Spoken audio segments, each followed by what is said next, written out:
Hello everyone, and welcome to part one of a playthrough of my Memoir 44 breakthrough scenario called Roads of Ruin, the Battle of Bobruisk, which was part of the of Operation Bagration. Again, if you've been following my channel, you will know that I've been working on a breakthrough campaign consisting of as many as 18 breakthrough scenarios, which obviously can be played as three smaller campaigns and one grand campaign, I believe it's called. And I just want to give you a feel of how one of these scenarios plays. I apologize for perhaps the image and the focus and everything. I've tried to zoom in on certain parts and then you don't see other parts. So I hope this is the best solution. These units are probably a bit harder to see, but I will tell you what they are. You can also see the cards. I'll be playing solo, and in one of the videos on this battle, actually the introduction of the scenario, I've explained a little bit about the rules and the special rules. There are quite a few of them. This is going to be a scenario and a campaign. Scenarios can be played individually as well. I've tried my best to balance them as well as possible, but there are quite a few of special rules apart from the special units that are also present in it, so it really is a campaign for advanced players. So with that out of the way and with expectations being set, I hope let's just get going, and I'll be explaining some of the rules, especially the special rules, obviously, as we go. I am, of course, assuming that you're familiar with the regular Memoir 44 rules and also the breakthrough rules, which are basically the same, but you just some of the cards are slightly different, and the main difference being that you have that you often have on the move orders, which allow you to order additional units apart from the ones that are normally activated by the card, but all you can do with them is move. So without further ado, let's get going. These are the cards the Russians have. I hope you can see them. Pincer Move, Probe, Recon, Enforce, Firefight, Assault, Probe, and their finest hour. Excuse me. The Germans start with 3 cards, Firefight, and 2 Recon cards. Now, 2 Recon cards may sound bad, but it actually isn't, because there's a special rule in this scenario, and in fact many of the scenarios that make up this campaign, which allows the Germans to once they've played the Recon 1 card, instead of drawing 2 replacement cards, they simply draw 1, but they get a victory medal instead. And I always place a Battlestar token on the medal track to denote that that's how the medal was obtained. So it may seem like a bad starting hand for the Germans, that it actually isn't. And there is another special rule, which is called Surprise, that after the end of the first 2 turns, the Germans draw 2 cards instead of 1, until they reach a hand of 5. So let's start playing, and I'm going to open up with the Soviets, and they're going to play the Firefight card. Up to 4 units may fire. I'll actually show you the card. Hope you can read it. Issue an order to 4 units to open fire. Units in Firefight may not fire adjacent to an enemy unit and may not move. Firefighting units roll 1 additional die. So I'm going to open up with the 3 artillery units. What I normally do is I place one of these white, or whatever it is, markers next to a unit that is allowed to fire. And first I usually do the moves, and if a unit can fire, I'm using one of these red ones typically. So this artillery is also could actually move, but would that do any good? I suppose it actually might in this case, not because it would roll more dice, but let's just move it anyway. I can move this one because it's a mobile artillery. And now I have 1 more unit left that can also fire. Let's just pick this one over here. I hope you can see that one. It's an infantry unit behind the, yeah, you can barely see it. There's still a tank unit here in the corner as well. well, hopefully soon it'll move away from there and you'll be able to see that unit as well. Well, let's start with this one. It's going to fire at the infantry in the woods here, the German infantry in the woods. Yes, you can see it. 3, 2, -1 is 1, but +1 for the firefight, so that's 2 dice. And yeah, I could potentially roll it somewhere where you might actually see the result, perhaps. Yes, there you should be able to see it. Here we go. That's 2 infantry, so that's 2 hits. So that unit has fired. Now we're going to fire with the artillery, 3, 3, 2, but an additional one for the firefight card, obviously. And we roll 3 more infantry, so that's the first medal for the Russians. Something else I should point out, the scenario goes to 17 medals, and the Germans actually start out with 11 for controlling the towns. I've put Russian medals in here, which means that if the Russians take over this town, they will actually get the medal for themselves and the Germans will lose it. So basically the Russians are playing a game of catch-up. Yeah, given the nature of Operation Bagration, normally speaking, you know, if you just keep playing and did everything according to history, the Germans wouldn't stand a chance. So, yeah, I found this to be a great balancing tool to have the Germans start out with many starting medals and the Russians just have to catch up. Another way for the Russians to win is to exit 4 tank units between the exit markers here and completely over there at the end of the board. And that may seem easy, but it actually isn't, because they don't have all that many tank units that can easily reach. The terrain is very restrictive, as it was historically. March terrain, if you're forced back by a flag result, you actually have to move out again.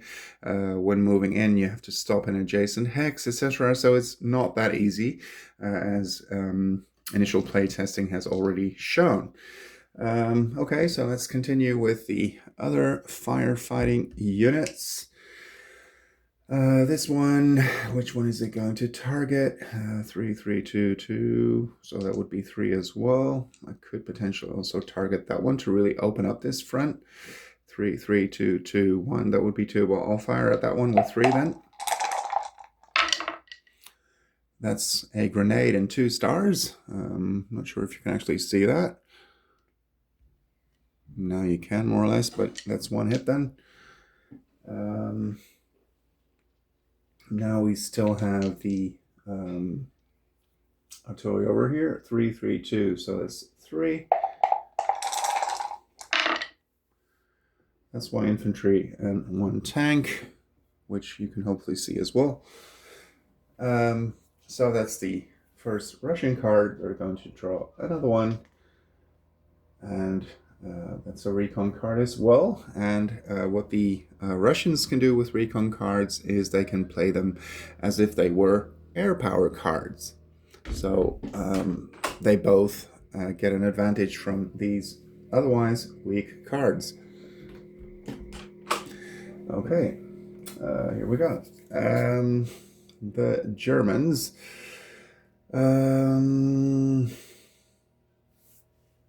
They could also play a firefight card, of course, which might not even be a bad idea. They will just do that as well, because they also have one.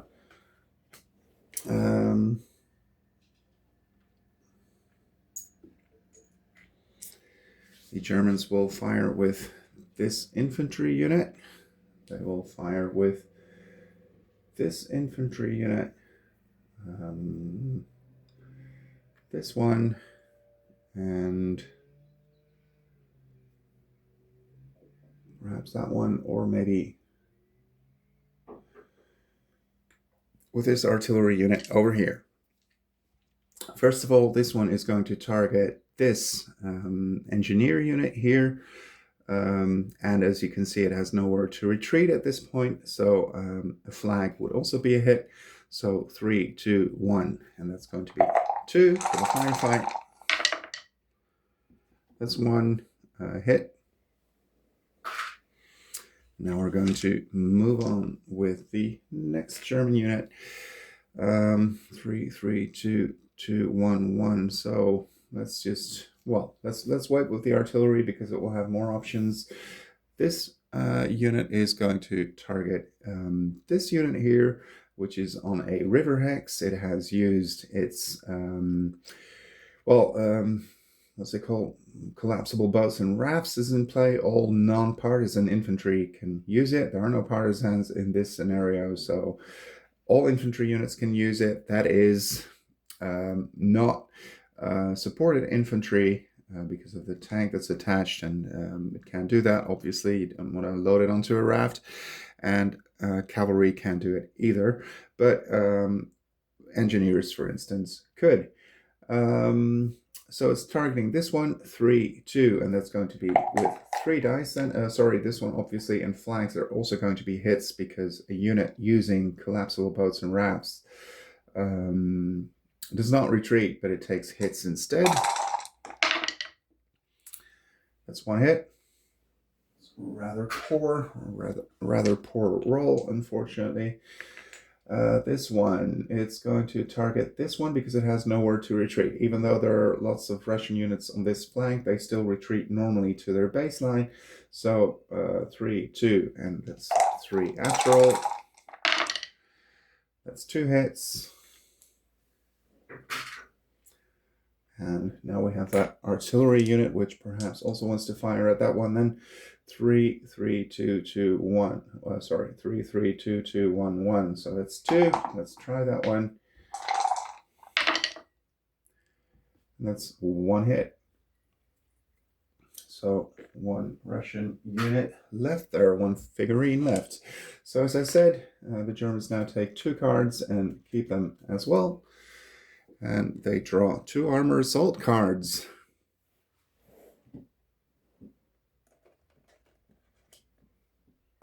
I'm not playing this scenario as part of a campaign just yet, because I'm still in the process of playtesting each scenario individually.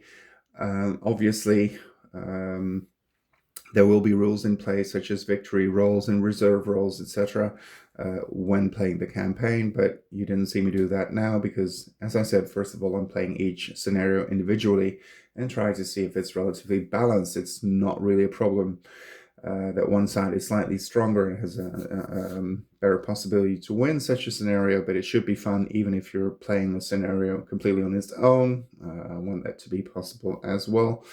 And obviously, slight imbalances can be offset by the objective medals, the objective medal track, and how many of them you actually control, and whether or not that's going to give you a bonus or perhaps a penalty.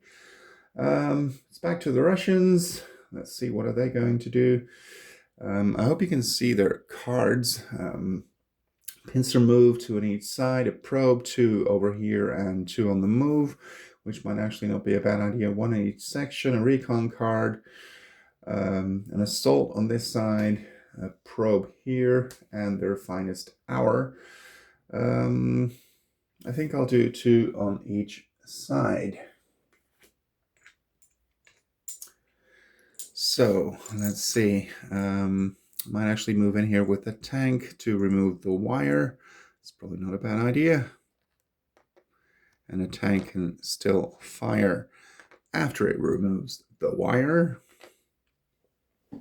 Yeah, so that's that one back right away. Another unit over here. Well, I suppose we could simply use the artillery again, or I could move into this minefield with this unit because it actually has the mine sweeping ability. 3, 3, 2, yeah, and it could still fire as well, even though it has to stop. 3, 3, 2, 2, 2 is actually fine. Yeah, let's just. No, I am going to move in here and remove the mines again. Normally speaking, that wouldn't be possible like that, but the supported infantry in this scenario and in some other scenarios has the mine sweeping ability, and which allows it to move in, remove the mines, and still fire as well, but not to move any further. So that's the second one on this side, and perhaps we should move this one out of the river. And as it's and I'm always using this to, a 0 or a dummy minefield token to denote that a certain infantry unit has already used its collapsible boats and rafts ability. So that one over there. Which other unit do we want to move on this side? We probably want to move in, for example, this infantry over here so that this one can't target that one, because it would have to target the one adjacent. So that's 2 units. Let's first fire with the tank. So that's 3 dice -2 for the unit being in a town. So that's just 1 die. And that's a flag. But in this scenario, not in the entire campaign, but in this scenario, we have a special rule which is called Hold to the Last Man, which forces the Germans to stay in place and to treat any flag rolled against it as a hit. So we have to take that one as a hit. Then we're moving on to this one, and supported infantry rolls 3-3-2. So 3-3, but -1 for the terrain. So what did I say? So 2 dice. So here you can see that supported infantry is a lot stronger than regular armor, and also than regular infantry, especially than regular armor, because it does not get a -2 when attacking into a town. It just gets a -1, and since it does roll 3-3-2, it's still 3 dice -1, so 2. So that's actually pretty strong. And that's 2 hits, a grenade and an infantry, and it does count as an infantry unit. This is, by the way, a what's it called? An assault gun special asset. So that's how it works. So we have 2 hits, and now we really should remember, which I do by now, but this may look like a vehicle, which it is, but it still counts for all purposes as an infantry unit. What it does is, besides allowing you to ignore a flag, but in this case, because of the special rule, it cannot, but normally it would. It also hits, if it doesn't move, it hits armor on stars. And if you don't already receive cover from the terrain that you're in, then you do get 1 cover. So the enemy would actually roll 1 die less. But again, because it's already in a town, that doesn't actually apply now. So that's that. Now we're moving over to the other side of the board. Let's first do that one. 2 dice against the town. That's 1 hit. And this one actually rolls 3 dice, despite the Germans being in a woods hex, because of the engineer special ability, which allows it to from short range to ignore cover. That's not a special rule, that's a standard Memoir 44 rule. And that's 2 hits. And the Russians draw a new card. That's a general advance, so 2 in each section. Now it's back to the Germans. They could do an armored assault, because they actually have 2 armor units over here, but obviously you'd probably want to use that in a different situation. The reason why you might want to definitely move them is because of what I mentioned before. The Soviets can play a Recon 1 card as if it were an air power card. And of course, if you, well, this is a juicy target, especially taking into account, as I said, because of the Hold to the Last Man special rule, that flags are treated as hits, so armor really isn't as strong as you would expect it to be, so you really wouldn't want to bunch up too many units too close together. But for now, I'll be playing a Recon card, Recon Center, So that's one unit that can actually fire. Let's take this one, and we have 2 on the move for that recon card. So I will move this one out of harm's way, but I don't want to place it there, obviously. This one over here. And German armor can only move 2 in this scenario, by the way. That's actually true for practically the entire campaign, if not the entire campaign. So basically it's the Blitz rules, but now they work against the Germans. So any German armor can only move 2 hexes, and Soviet armor can move 3 hexes. Which other unit do I want to move? I think I may want to retreat this unit. Because it might be an easy medal otherwise. This medal obviously will be taken, but I don't want the unit to be destroyed too easily, so this one, retreat it with NL on the move. Now, let's see. This one is going to fire 3 dice against the Russian engineers. That's 1 hit only, but it's better than none.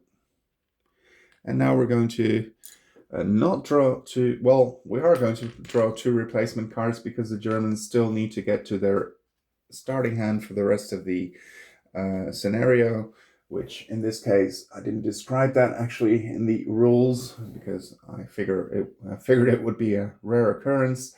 But they can actually draw 2 cards until they get to their full card hand size of 5, and they can now also draw a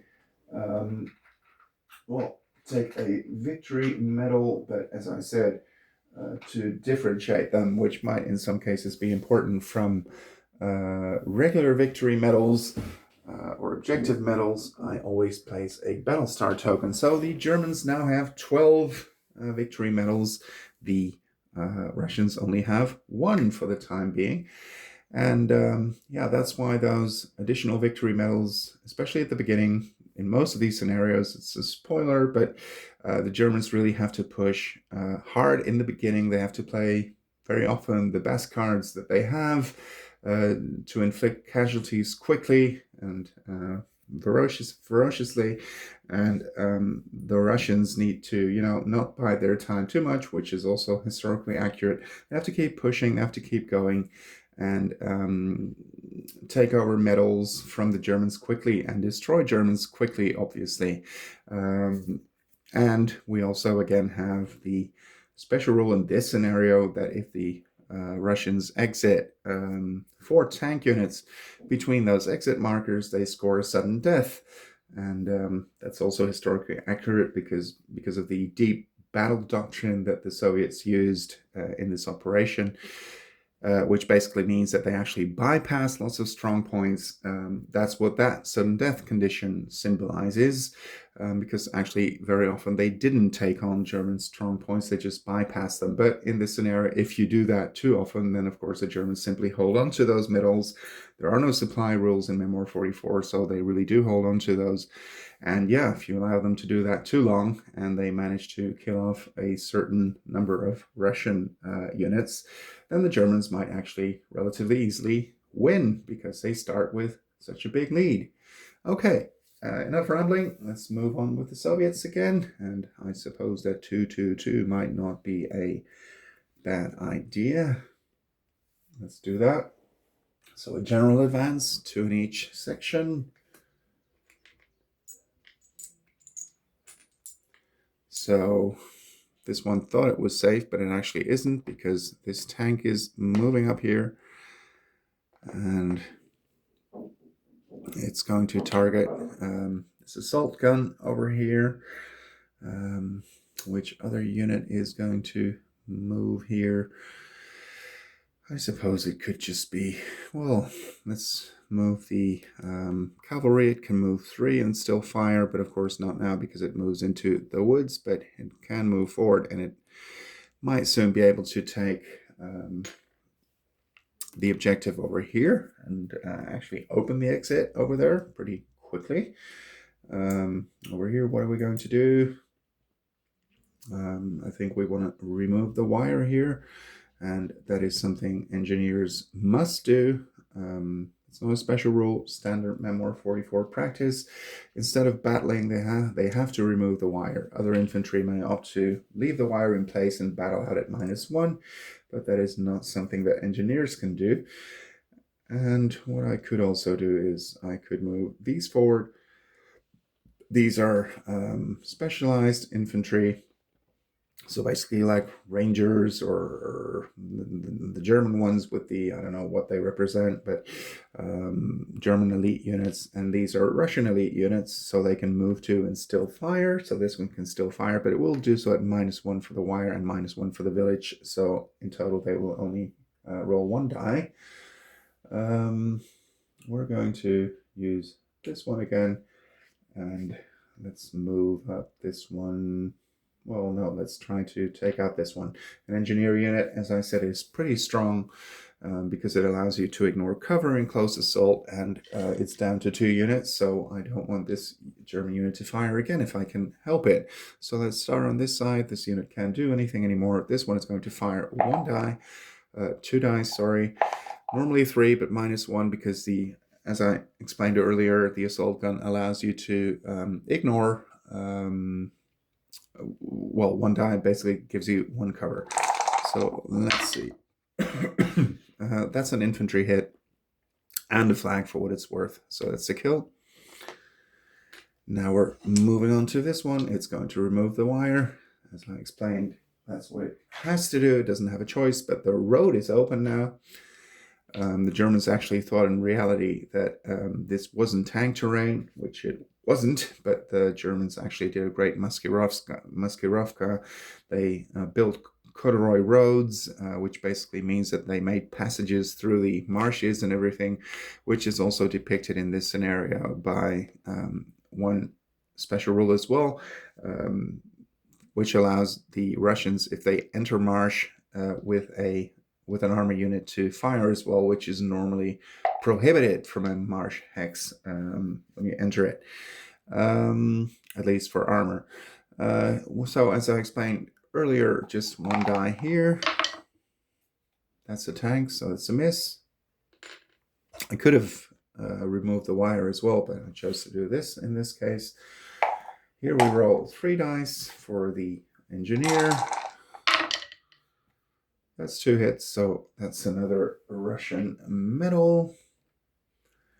And 2 dice here against the infantry of the village. And that's 2 misses. And we're going to draw another card for the Russians, and it's the air power card.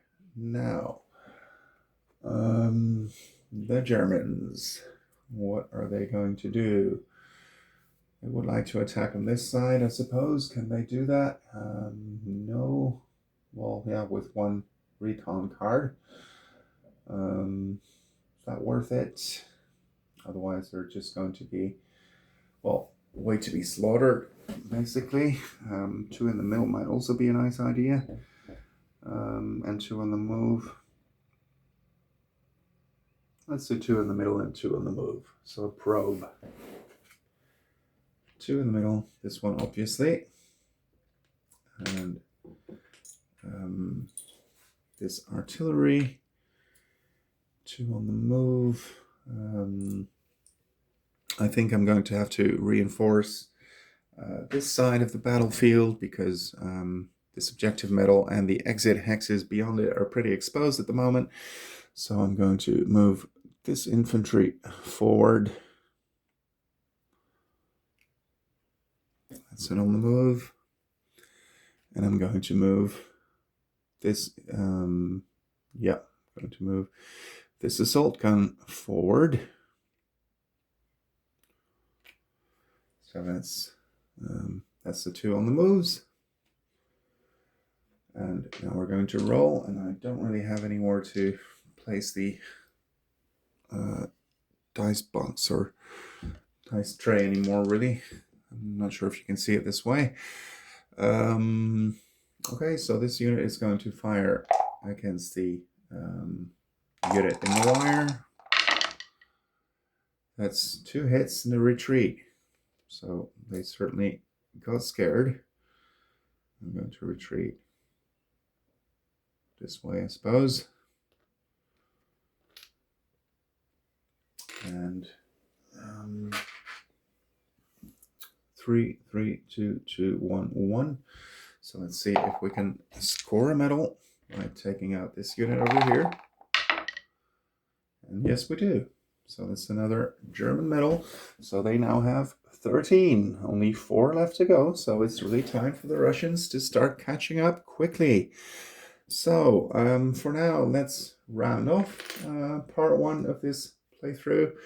The Germans issue an order to 4 units of your choice, which is a really nice one for them to have. So we're putting it over here, and the Germans also still have a Recon 1 card, which they can exchange for a victory medal, as I explained earlier. So yeah, these are the opening stages of the Battle of Bobruisk Roads of Ruin. So I hope you've enjoyed, and of course I will keep on playing and continue this playthrough, and I will post part 2 shortly. Thank you for watching. I hope you enjoyed, and see you on the next one.